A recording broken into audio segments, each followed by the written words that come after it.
allowing the breath to fill deep into the abdomen as you're inhaling, allowing the stomach area to expand and drop. As you exhale, you let go of what the body does not need.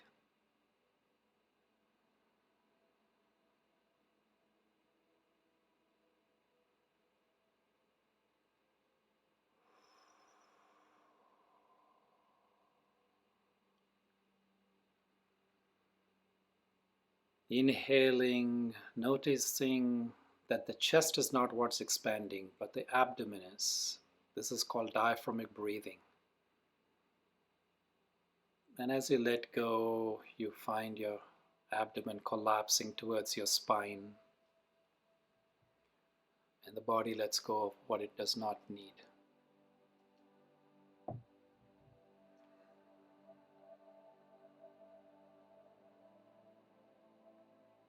Inhaling through the nostril, then exhaling from the mouth.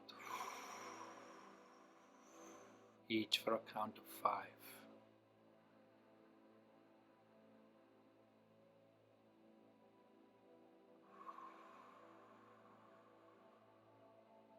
There's a lot of scientific evidence to show that the optimal breathing length, inhale for a count of 5, 5.5 seconds to be precise, and exhaling likewise for 5.5 seconds, automatically relaxes the body, reduces the heart rate, brings down the blood pressure, and you begin to feel calm in your mind.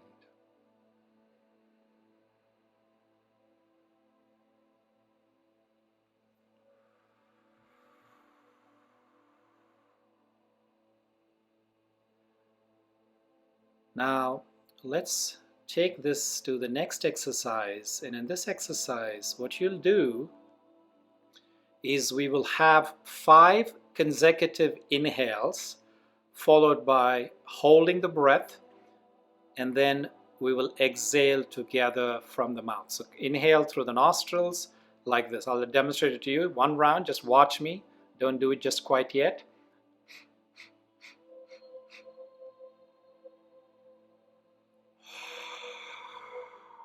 So 5 inhales through the nostril, hold at the top of the lungs where the lungs are full, and then we exhale from the mouth. Okay, let's do this together. 3 rounds of it together. Start. Hold, hold. 5, 4, 3, 2, 1, exhale. Second round, inhale. Hold. Hold at the top of your lungs with the lungs completely full. 3, 2, 1, exhale from the mouth. Let's do a third round. 5 inhalations through the nostrils. Hold at the top of your lungs, full lung capacity. Keep your breath still. 3, 2, 1, exhale.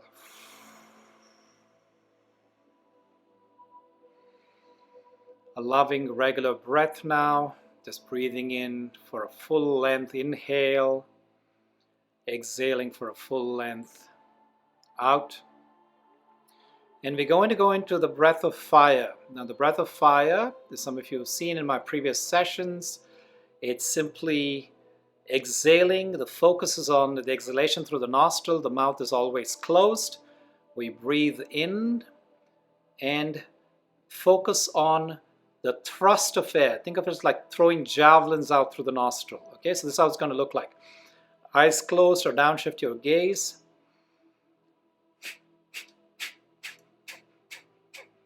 That's what it's going to look like, right? So the focus is on just giving up the air. The body knows how to take it, like everything in life. Know how to give and you shall receive, okay? So together we'll do a round of 21 hold our breath. I'll count for you. You don't need to count. We'll do 3 such rounds. All right? Breath of fire. Now, those women who are having that time of the month, I ask that maybe you want to stay out of this exercise for now. Just do your regular breathing in for a count of 5 and out for a count of 5. For the rest of us, let's get together. Inhale deep into the belly. 3/4 of a breath out. And let's start our first round of 21 javelin breath, Kapalbhati.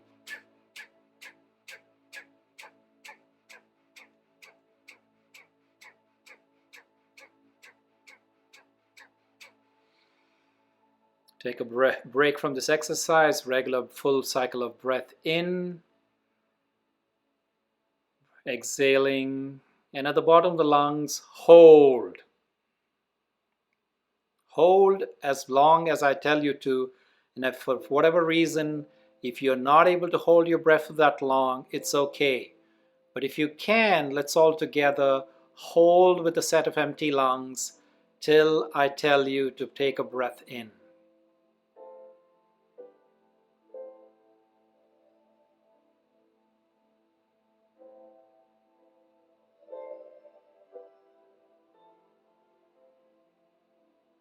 5, 4, 3, 2, 1. Inhale. Full cycle of breath in, 3/4 of a breath out. And let's start our second round of 21.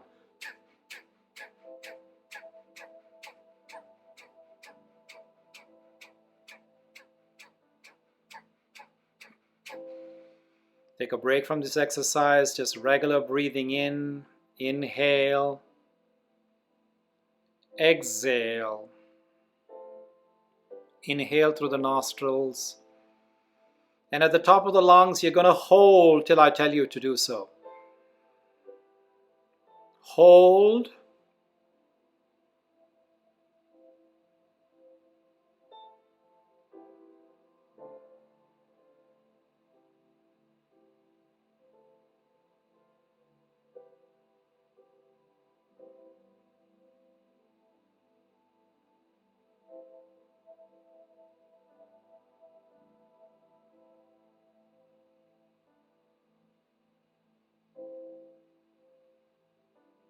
Five, 4, 3, 2, 1. Exhale.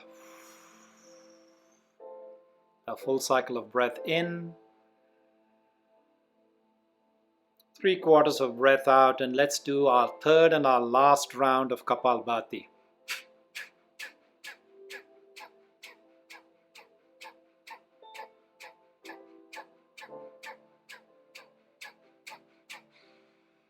Take a break from this exercise, just full cycle of breath. Inhale, exhale completely, and at the bottom of the lungs, I want you to hold till I tell you to do so.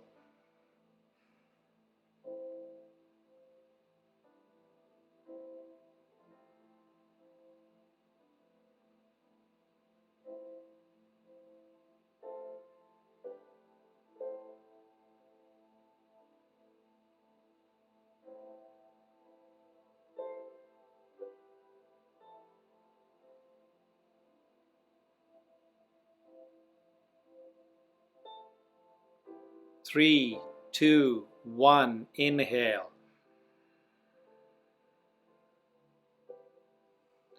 Exhale. Let's get back to that rhythmic breathing. Breathing in for a count of 5. Exhaling for a count of 5 from the mouth. In through the nostril.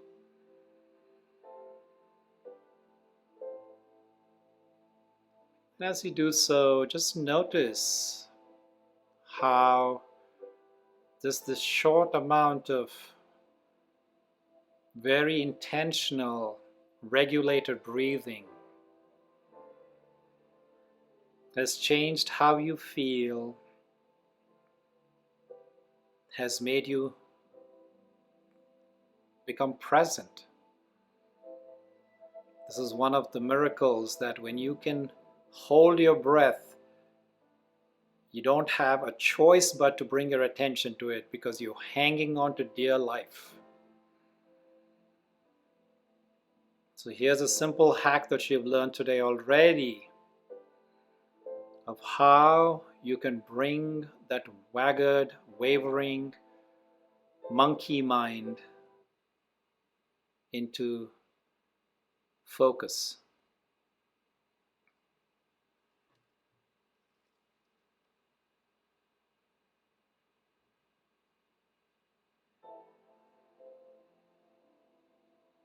And as you do so, you're relaxing your mind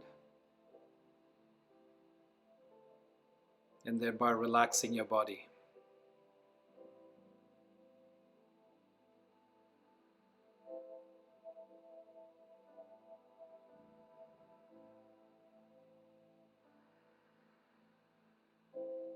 And gradually, at your own pace, I invite you to slowly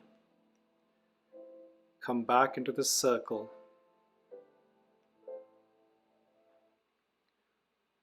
Open your eyes if you had them closed. And acknowledge how you feel right now.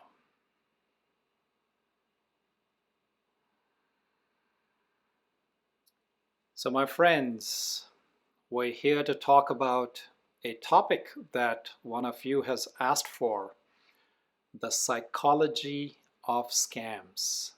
Why smart people fall for it. I'm going to begin this with a true story. The year was 1906. The place was Prussia, erstwhile Germany. It was under King Kaiser Wilhelm II, the last emperor of Prussia. The city was Berlin. There was a man, an army officer, beautifully dressed, walks out of a cafe onto Pulitzer Plaza, and he looks at a battalion, a small troop of soldiers walking, and he goes to the commander of that troop and yells at him and says, "Hey man, are you the commander?" He says, "Yes." He says, "Follow me. We have the orders all the way from the very top that we have a mission that we need to go and accomplish." And the young corporal who was the head of that troop quickly understood that he was getting a command from a senior of his, and he decides to join him, and they start marching towards the train station of Berlin. So as they're walking towards the train station, as they're marching with this little troop, they see another troop of another 10 men, and he again gives orders to that commander to join forces and says that he has the order from the very top that they're on a very important mission that they need to go and accomplish. So now they have a small battalion of people that they've gathered. They're all marching towards this train station. They get on a train which is heading towards the town of Köpenick, which is just 20 miles outside of Berlin. So they disembark from the train in Köpenick train station and they march straight towards the city hall. They walk into the city hall and the troop storms the city hall and he orders the mayor who's in session there. He says, "You are under arrest. We have an order from the Kaiser, from the very top, that you have been charged with treason." The mayor looks and he's baffled. He doesn't know what happened. He says, "Where is your warrant?" He says, "My battalion here is my warrant. Follow my orders now." And he asks his troops to go and handcuff the mayor and all of his officers, all of the people on duty there. And then he goes around, starts searching the city hall. He asks that the vaults be opened. He uncovers there's a vault in which there are 4,000 marks, which in present day money is $250,000 US. So he takes it, puts it in a bag, and he still continues searching. He searches and he cannot find what he wants. And he says, "Okay, it's time for us now." He orders his troops to say, take the mayor to the capital, take him to the police headquarters, and I will see you shortly.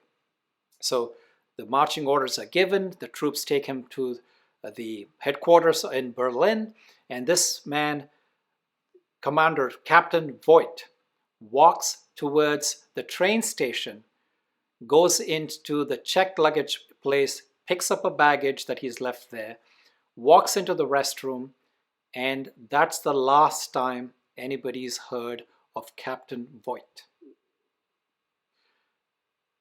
A man walks out from there dressed shabbily in tattered clothes. Tucked neatly under one arm is the uniform of a German officer, and tucked under the other arm is a bag full of coins. And he quickly disappears into the crowd of the Köpenick train station. Back in Berlin, at the headquarters, there's complete mayhem. Nobody understands who asked for this mayor to be arrested. Nobody understands how that orders were brought from the Kaiser. The Kaiser doesn't have any clue. And so they find out that they have been duped. This complete thing was a scam because there's nobody by the name of Captain Voigt on the records of the bureaucracy of the German army. So now the story makes headlines. Everybody's wrapped, everybody's completely consumed by this mystery of this person, Captain Voigt, who nobody can trace as to what happened to this person, where he came from, and now where he's disappeared. As it makes its round through the newspapers, a person in Berlin, an ex-convict, recognizes the picture of the sketch of this man that now the police is looking for as his cellmate, who only 8 months ago was released from prison, and discloses his identity as a cobbler who was caught for a theft and was released from prison and could not find a job. So as the the detectives start piecing the story, start tracking this person based on the tip-off from his ex-conman friend, they find his apartment, storm into his apartment one morning, and they find Wilhelm Voigt, not Captain Voigt, but Wilhelm Voigt, eating his breakfast very peacefully. And as the police detectives storm in, he asks them to wait. He says, "I'm not done. Let me finish with this breakfast," and very coolly surrenders after his breakfast is done. And so he's brought in front of a judge. The judge listens to his story, and the story goes that this guy was a cobbler. He was caught for a petty theft, put into prison, was released, and after his release from prison could not find a job because he did not have the papers for him to be able to seek a job, because convicts were not allowed to find regular jobs, like as we know, even in our current day criminal justice system. So apparently what he was trying to do really when he raided that city hall in Köpenick, what he was trying to get documents where he could forge and he could go and find himself a job. And so when they hear his story, the entire country of Germany feels a great sense of empathy, so much so that even that judge who's listening to his story hears about his trials and tribulations of just trying to make his ends meet, just trying to get a regular job, just trying to get back on his own feet. And he gives him a very reduced sentence of 4 years. Now the word, obviously, all this whole story reaches the emperor, and the Kaiser chuckles at the sheer bravado of this man, the sheer the trickery of this person to be able to take the entire bureaucracy of Germany and turn it on its head. And he actually ends up pardoning Wilhelm Voigt. So Wilhelm Voigt is released from prison only a few months after he's put into jail, and then he becomes a sensation. He gets a book writing deal. People want him to come to different parts of the country for him to sign autographs, and they would pay him. A restaurant gives him a lifetime offer to come and have food, so that because they know that every time he comes into the restaurant, he draws a crowd and it'll boost their business. And retired woman writes her pension in his name. And so this person becomes a household name. There are statues erected. There's a wax statue in the Madame Tussauds Museum. And today, 100 and something years later, we're still talking about the story of how William Voigt, this is known as the Captain Voigt of Copernic. Now, folks, there were a lot of educated people. There was a lot of trained eyes. There's a lot of people who think they knew the system, and yet they were taken for a ride. So how do con men scam educated, intelligent, and smart people? If you know about the Bernie Madoff case that happened, which actually brought this word of Ponzi scheme into what is now a household name. He was so clever. He was so professional in the way he cast his net that there were banks, HSBC got involved in his scam. The New York University got caught up in a scam. Celebrities like Steven Spielberg were part of his scam. So now I'm going to share with you 3 things that I have learned as I have got caught up in a scam myself. Yes, I am now actually working my way out of a scam that I found myself in last year. And so I'm going to share with you what is it that I've learned as I begin to understand how when somebody who's seemingly very mindful, very cautious, doesn't have a lot of money to throw away, but at the same time, I think I have some basic intelligence. So how do the con men work? So I'm going to share with you a small story. About 10 years ago, I went to teach at a prison here in San Francisco.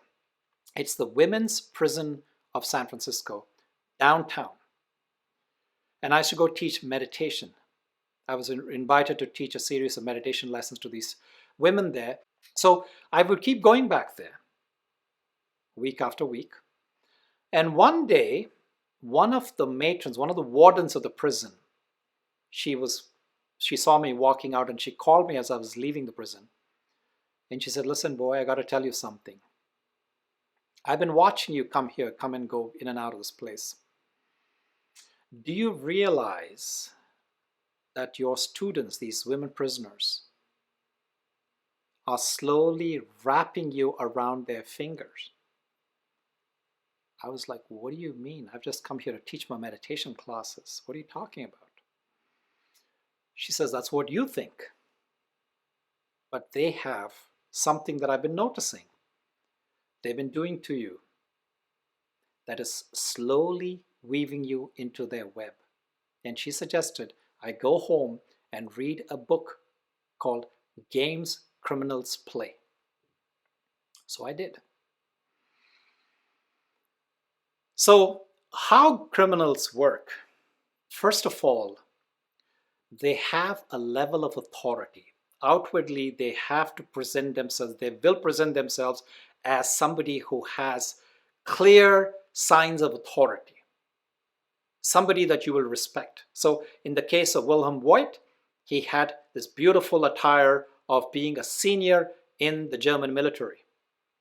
So when you translate that to how these scammers work with you personally, they will take the guise of being a Costco membership, or they will take the guise of being your utility, your water department, or one of the most famous ones here in America is the IRS, the Internal Revenue Service.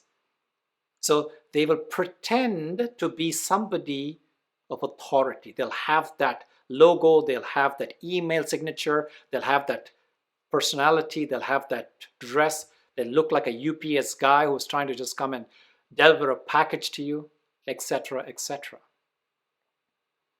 And we as humans, whether we like it or not, we are trained to yield to authority. That's one of the conditioning of our modern day society, right? We don't ask questions. So that's the first thing. They come in with an air of authority, a sincere look of having some professionalism, somebody who has a place in society. Number two, they will talk to you and they will try to get you to agree to something very small. So, for example, in the case of the prison that I was going and teaching, they'll ask me to do them little favors. Just get me a pencil so I can take notes. Get me a notebook. Can you carry this little letter out and mail it to my family, my daughter who I haven't seen in 5 years, 10 years, etc. They will try to get a tiny slice. They will say, oh, is your membership expired? Check your membership. Are you having a low credit score, for example? So they'll have you do something really small to get you to get into what that lady, that police warden, the jail warden was telling me at the prison. And slowly, once you comply with one, they start slicing the loaf. Slightly bigger, slightly bigger, slightly bigger. And then they will have to get you into the state of chaos. Now, no scheme can be won when you're completely calm, when you're completely having your faculties about yourself. So there has to be a sense of urgency. There has to be something that is chaotic. They totally thrive on confusion. So in the case of Captain Voigt, he yelled that when there's this time where there was chaos happening in Europe, he used the power, he used the authority, he used the name of the commander-in-chief.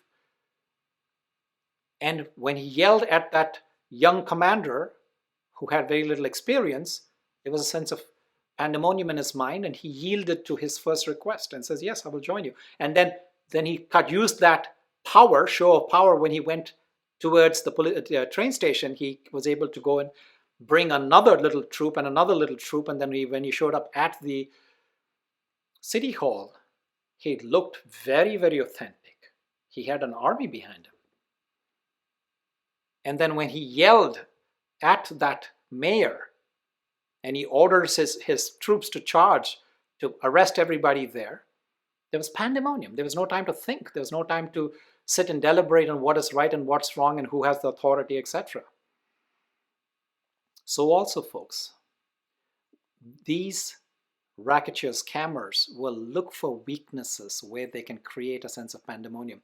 For example, maybe you are a father who has lost a job recently and is struggling to make ends meet, or they will try to target one of the vices, anger, as you've seen in some of the recent political campaigns. Some sort of frustration against some foreigner, some other force that they dislike. If you have that brewing within you, they will capitalize on it. And so your faculties, your rationale will completely shut down. And you begin to toe this line. You begin to start chipping in. And recently there was a report that's come out that one of our campaigns done by our ex-president here in this country, they asked him for the re-election campaign to donate an amount. And these people donated $500 million. 3/4 of which was something that was against their own wish. Apparently there was a fine print there when they were making the donations that it was going to be a weekly recurring donation. So imagine that you went and put $500 as a one-time donation to re-elect this person.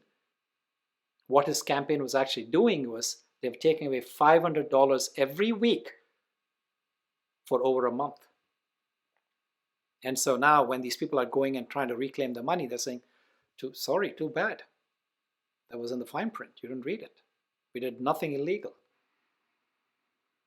So Ask yourself, which vulnerability of yours is being up for grabs, open for being exploited? If you're a calm, steady, cool person, it's very unlikely somebody is going to be able to make that foray, that entry into your psyche, to be able to start manipulating it and weaving that web, which gets more and more complex, that you find it very difficult to extricate yourself from. And so, what are some of the ways in which you can avoid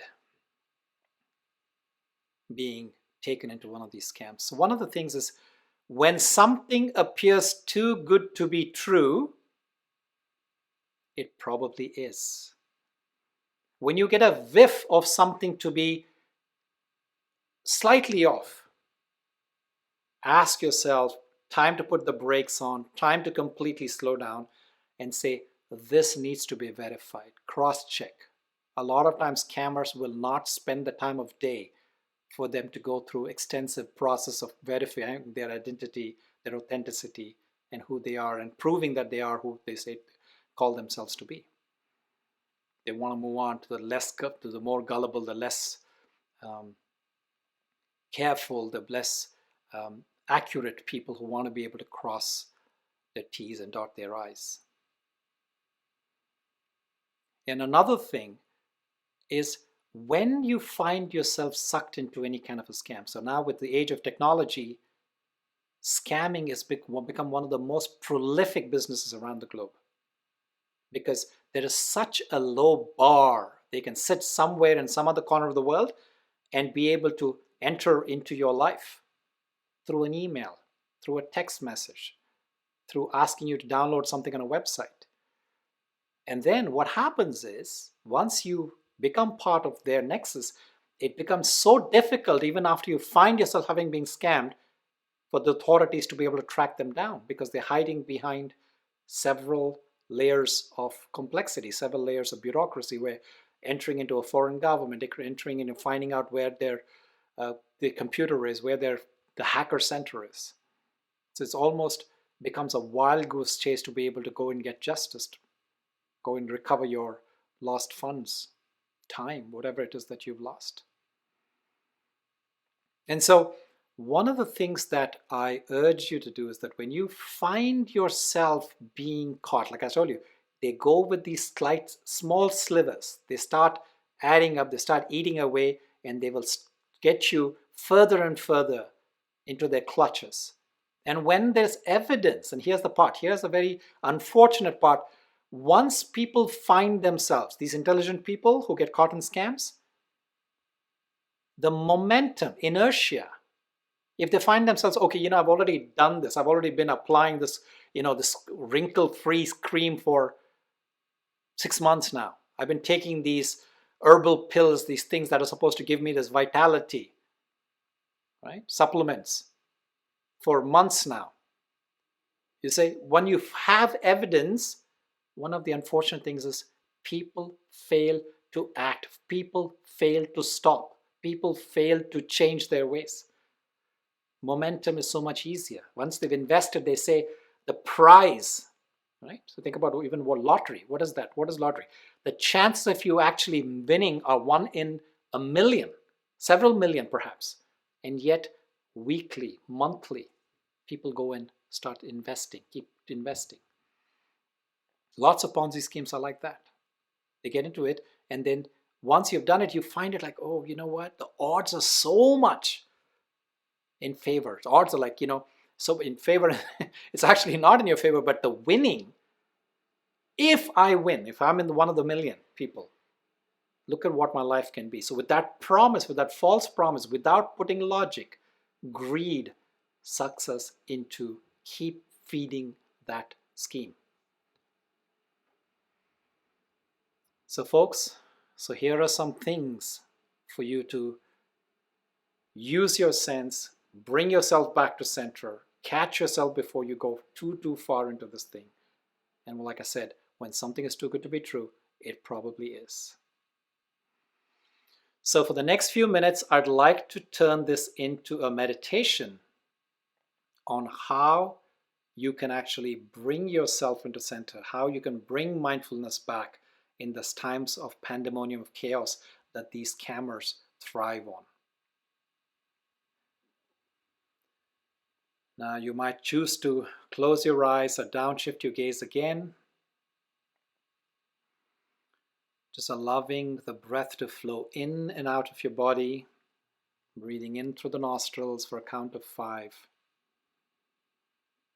and exhaling through the mouth for a count of 5.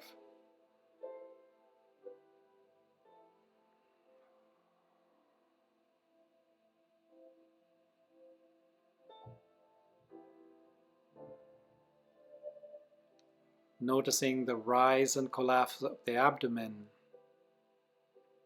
not the chest.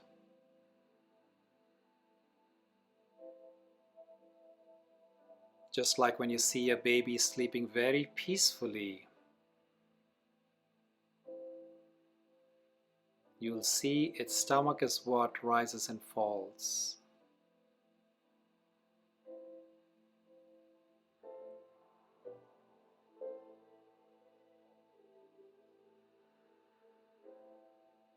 And allowing the breath to be your anchor to take your attention from the world out there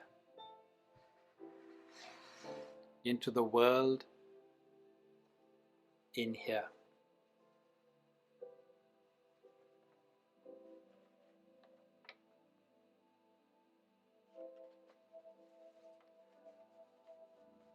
See if you can extend your exhale to double the amount of time of the inhale. So breathing in for a count of 5. And exhaling for a count of 10.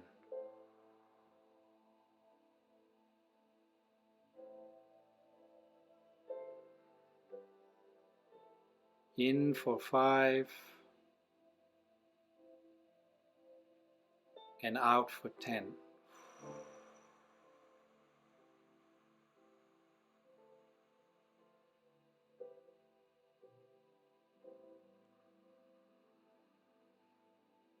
And during this time, if any mental activity disturbs you, distracts you, and tries to pull you away, that's okay.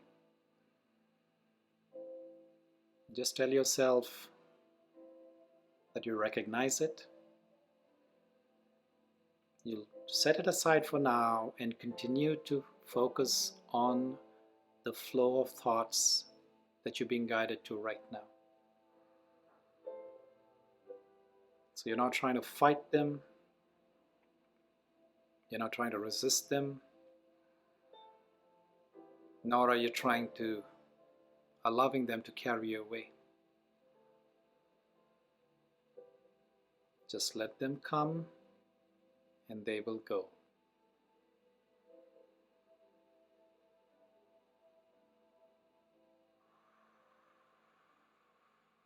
Keep the breathing going nice and steady,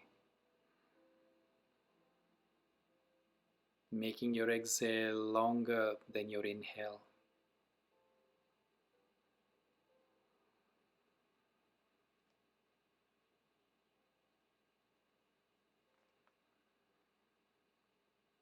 Notice the point of contact your body is making with the seat.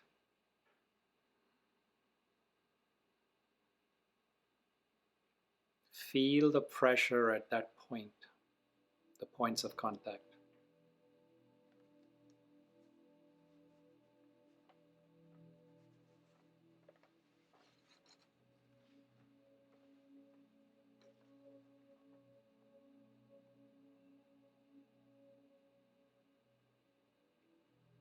And as you notice the heaviness of your body,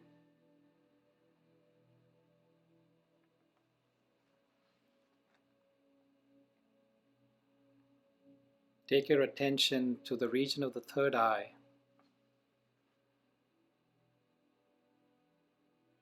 where the self, the conscient being that ignites the life force of this body, is nestled.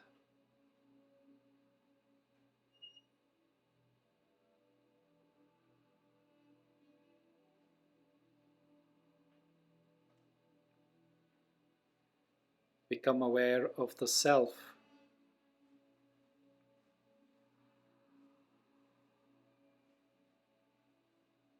as a conscient being that listens through these ears, that smells through these nostrils,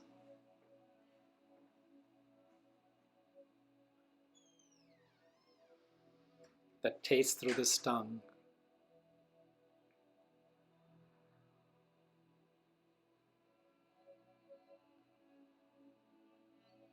that feels a sensation of touch with this vast surface of the skin,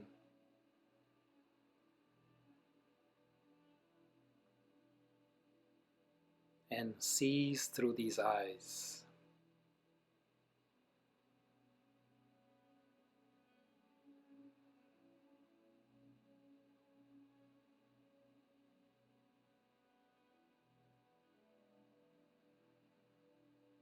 And as you become aware of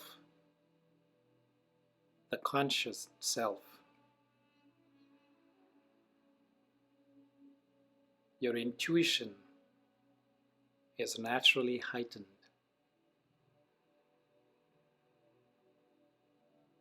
Where the rational mind slows down and the subtle faculties become sharp.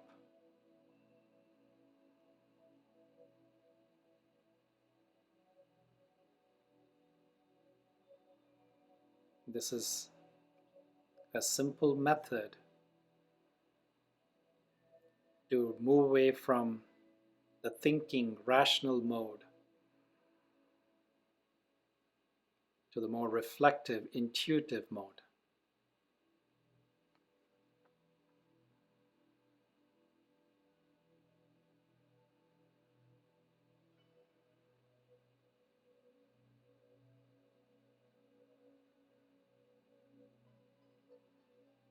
And in this state of being centered,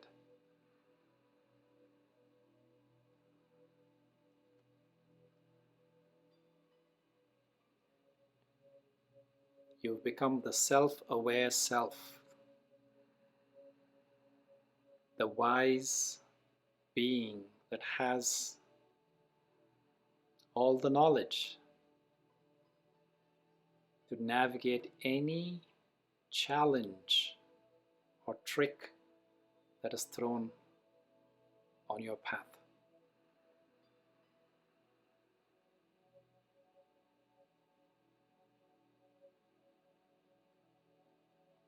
The conscious self knows. It doesn't need to figure out.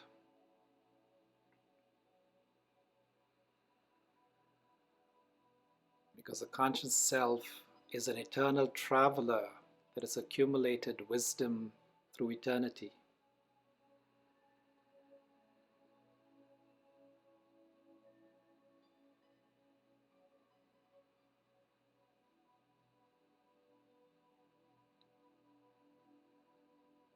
The self is aware of the subtle cues, the vibrations that it's surrounded by.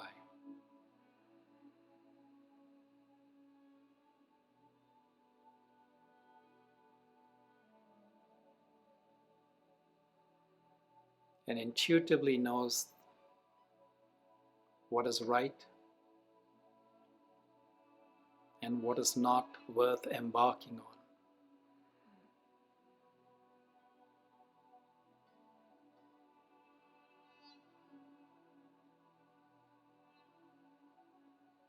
The conscious self is like a luminous, wise being.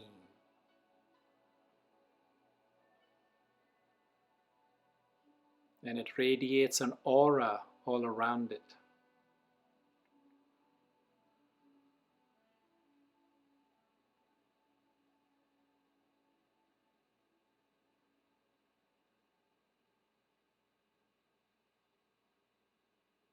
And the conscious being is content.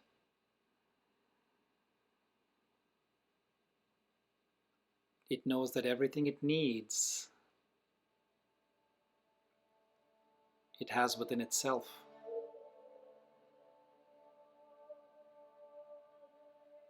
It doesn't come from the external acquisition of material wealth or stuff.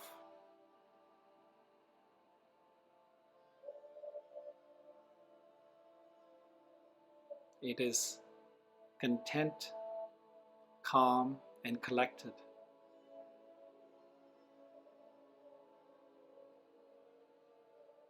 Not triggered by external cues, but actually watchful and intelligent to notice what those cues are intended to do to you.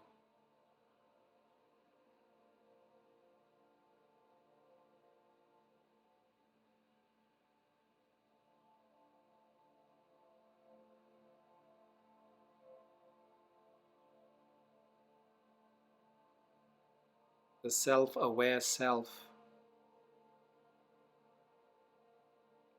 is resilient and does not yield to any temporary external support.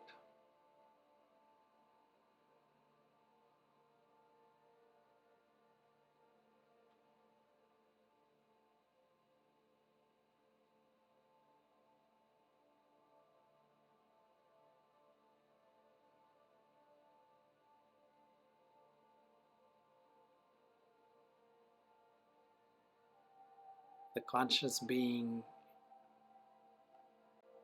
feels and knows that it's always full of virtues, strengths, powers, and wisdom.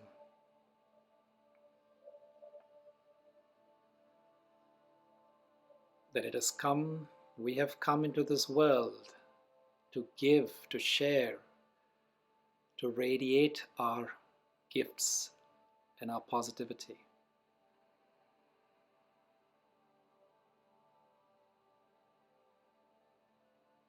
And the joy comes from the giving, from the sharing, and not from the taking and keeping.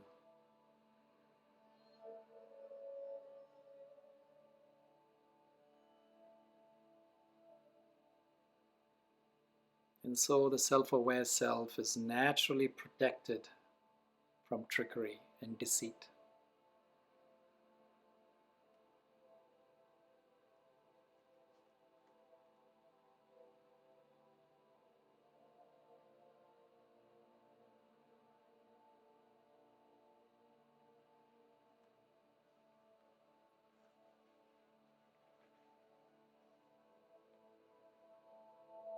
Let's bring our hands to the heart center together, folded in prayer position. Let's rub our palms together, creating an energy vortex, prana or chi.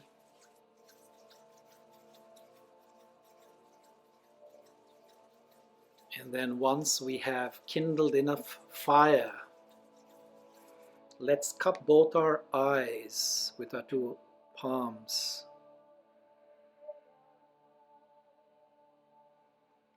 A palm on each eye, and bless ourselves. May tranquility reign in my mind.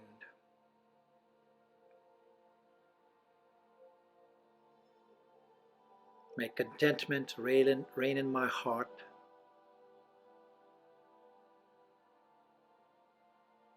And may joy reign in my entire being.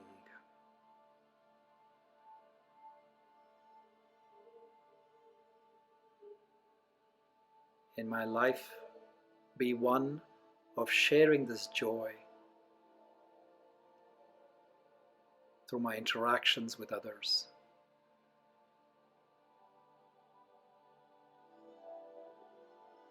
Bring our hands back to the heart center in prayer position. And let's take a deep bow of gratitude for everyone and everything that made this moment possible, right here, right now.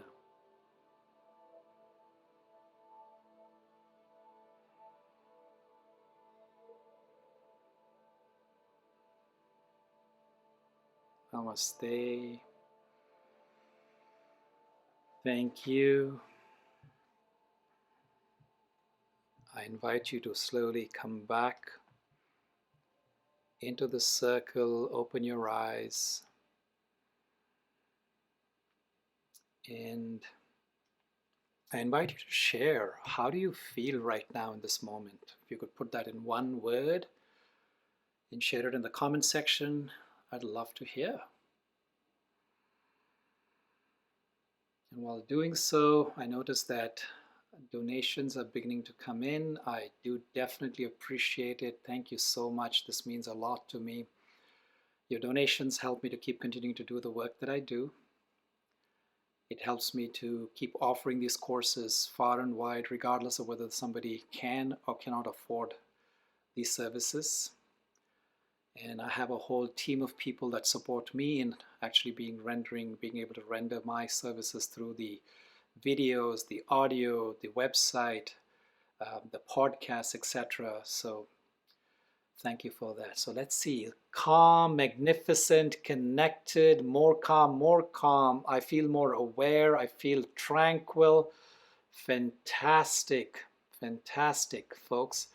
So go ahead and ask any questions that might have come up in the course of this conversation and the stories, etc., through the meditation or even the opening pranayam breathwork exercise. I see a lot of hearts flying. Thank you for that. Yes, this is just a beautiful way of using our inner faculties, our strengths, the gifts that we have that we seldom seem to remember, that we have that wisdom. We have that inner compass that will guide us and show us what is our true north. Rita says this was very interesting. Louisa says thank you, Jay. Jane says much gratitude. Yeah, I definitely do appreciate you all being part of this. So any questions, any comments? Let's see. So something, I think there was a comment earlier on says, so many scammers come from Nigeria. You know, it's come from all over the place. You know, scammers come from many countries. Phone scammers come from everywhere. That's true, Lenore. Yeah, these are days when you don't even know where they're coming from because they can all hide. You know, there's aliases. There's ways in which they can pretend as if they're coming from a certain place, but actually they could be sitting in a completely different part of the world because of this virtual masking of oneself. You know, there's ways in which you can actually do that. And like I said, the cost of actually entering into your space, you know, whether it's through emails, whether it's through text, whether it's through phone calls, whether it's through the websites that you find yourself being lured into, it's just become such a low threshold in them being able to cast this wide net in so many parts of the world that it becomes very, very difficult to see who they are, where they're truly coming from, and what their intention is.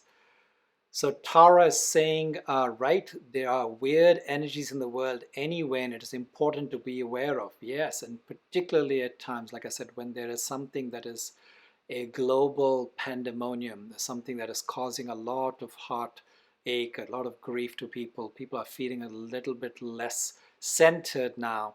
That's the time these people will dive in and try to see what fish they can catch.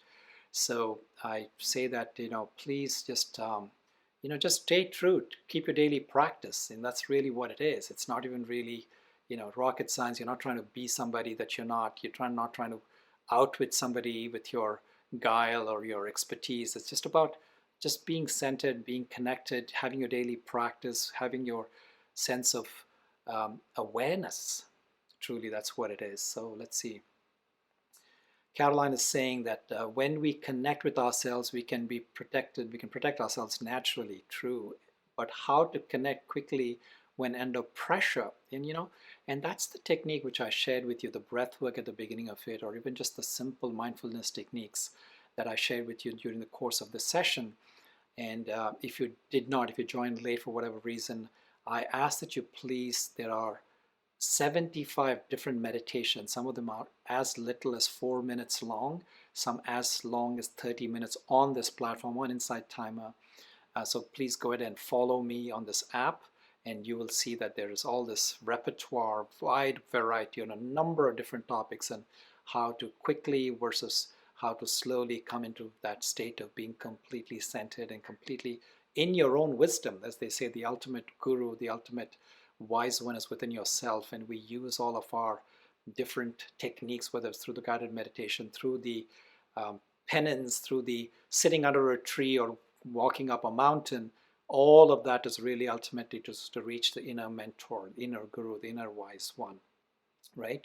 So yeah, definitely go look that up. And also, like I said, there are a number of different episodes that I've recorded since the beginning of the pandemic, and I've shared that on my YouTube channel. So definitely check that out as well, youtube.com/jchodagam. Just Google J Chodagam and my name, and you will be able to find my YouTube channel. And again, there are a variety of different meditations and workshops on a number of different topics where you can help yourself and see what was most suitable for you at that time. A meditation coming from absolute truth. Thank you, Jesse. Thank you. I honor you for recognizing and saying that folks are more vulnerable with the pandemic, especially. Yes, seniors. Yes, when you get cut off from people, from your social circle. So, you become more vulnerable to seek that company, right? Somebody's trying to pretend to be a friend and some trying to get into your inner circle, and you're trying to win your faith, like I told you with my experience at the San Francisco women's prison, right? So these people, they know the games that the criminals play is slowly helping you to let your guard down. And this is one of the things, as I mentioned to you, why even intelligent people and that got caught up in the Bernie Madoff Ponzi scheme, when you have big international reputable banks and universities, one of the top universities in the world, and celebrities, people who are really sensible people, is when these people come with that sense of authority, they will show you all kinds of numbers. They will show you this gimmickry to kind of help you to drop your guard. That's what they're trying to look for. That cautious, that double checking, that rhetoric. They want you to drop that, and they want you to feel that level of trust before they can start luring you in further and further into their scheme. So that's one thing that you want to see, that you want to just keep coming back. When the moment you're centered, you see your sixth sense will tell you when something is completely, when you're steering off center, when you're getting too far off kilter, where you're getting caught up into something that's not really who you are meant to be doing, and that's really not where your faculties are telling you that you need to be. So let's see, there's a comment here: supporting others to be aware as well as be helpful for those who are more vulnerable. Absolutely, V. Absolutely, yes. So sometimes it's not just about us, but the people that we know. We are next of kin of somebody that, old people, young people even, and just being cautious, because, I wish when I got into this thing, this big scheme that I'm now finding myself trying to pull myself out of, with a lot of, legal cases and lawyers and accounting systems and this and that. I just wish I, discussed it with friends, or friends talked about it and, warned me. But, I kept it to myself. And this is one of the things, unfortunate things about when you think you have something that's really good and working for, in your favor, you kind of try to hide it. You try to protect that scheme. And at some point, it's almost like a sense of, it's, you find out and it's not seemingly checking all the boxes, but you're a little bit ashamed to kind of reveal that, and you continue to play along with it. So it doesn't help anybody. So at the end of it, the winners are the people who end up, scamming us. Jeff, thank you for your comment. You're making a difference. Well, I'm trying to help myself. I'm just sharing with you what I've learned through, live and learn, right? So this hard school of knocks, the University of Hard Knocks, that's what we all live, and we're here to share with one another and keep this conversation so that, people vicariously don't have to go through those losses that some of us have been through. And we've learned from the stories of Germany, that we catch ourselves, and then we kind of come back to our senses before it becomes too late. Folks, with that, I would like to thank you for your attention. Thank you for your time.